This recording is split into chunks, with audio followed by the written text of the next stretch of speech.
All right, so we get this question probably 10 times a day as far as whenever they get a new camshaft, 216, 220, 220, 220, 224, 228, as far as adjusting the IAC control. The very first thing we do, and we tell customers most of the time, is ensure that your throttle body is clean.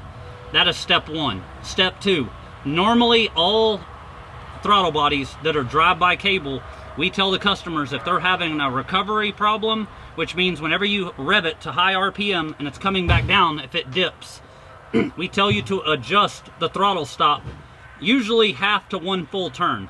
The bigger the camshaft, the more you have to adjust. For reference, 216, 220, we would tell you to do it half to 3/4 of a turn off the stop.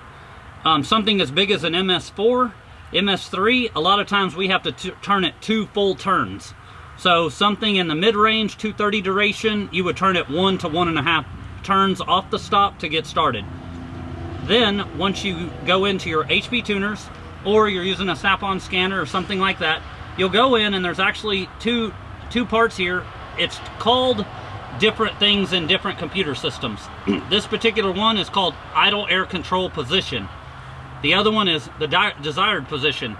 In some models, it'll say IAC steps, which is the idle air control steps off of idle.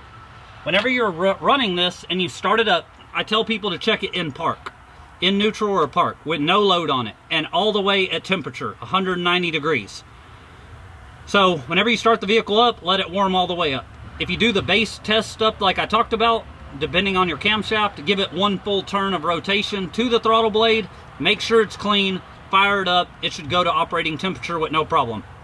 Right here on the screen, I've shown where you can add it, add the 2 PIDs, 2 HP tuners, and you'll start the vehicle up. Now, here's the first thing I get a call about. It's always moving. I always get this call. People are trying to adjust it, they're struggling, they're having problems with it. 99% of that is just because they're not very patient. Whenever you start it up, it will take 1 to 2 minutes for this thing to kind of oscillate out.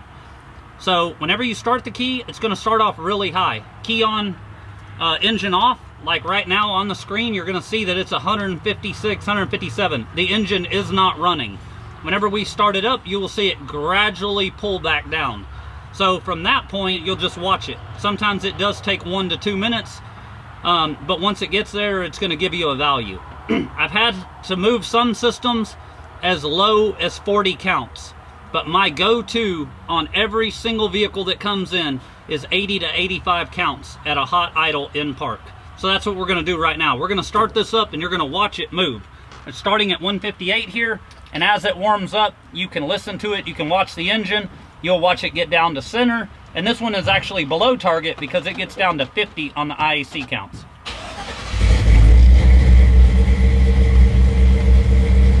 You can turn that off, right? Yeah, you can turn that one off for now. I'll just let it run. Yeah, we're just going to let the... Okay.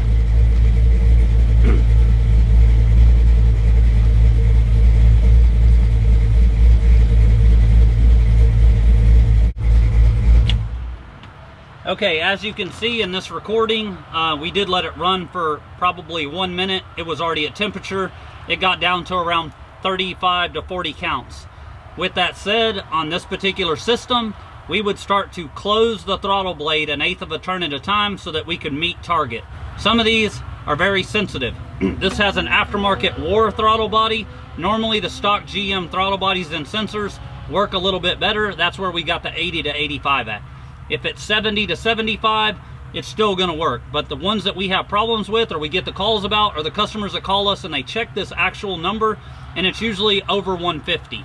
150, 160, then they're going to want to need to make an adjustment on it. But if you use the small tips that I said there in the beginning, based on your cam size, it will save a ton of headache, a ton of time, and you will be able to get your new build up to operating temperature and working as quickly as possible, that you can get data logs and start trying to hone in on what the vehicle needs and get it dialed in case there's a problem. Always safety first. Whenever you start one of these things up, always check for fuel leaks, oil leaks, and stuff like that. A lot of people load these tunes that we send, they start them up and they stare at the computer screen. This is still an engine. Things happen in cars. So please be safe. While the engine is running, getting up to temperature, please get out, visually inspect under the hood, check for leaks, fuel leaks, oil leaks, water leaks, and stuff like that that are going to just derail this whole project. Hopefully this tip helps, and we're going to give you another one coming up for setting up the VCM scanner for loading PIDs. Thank you.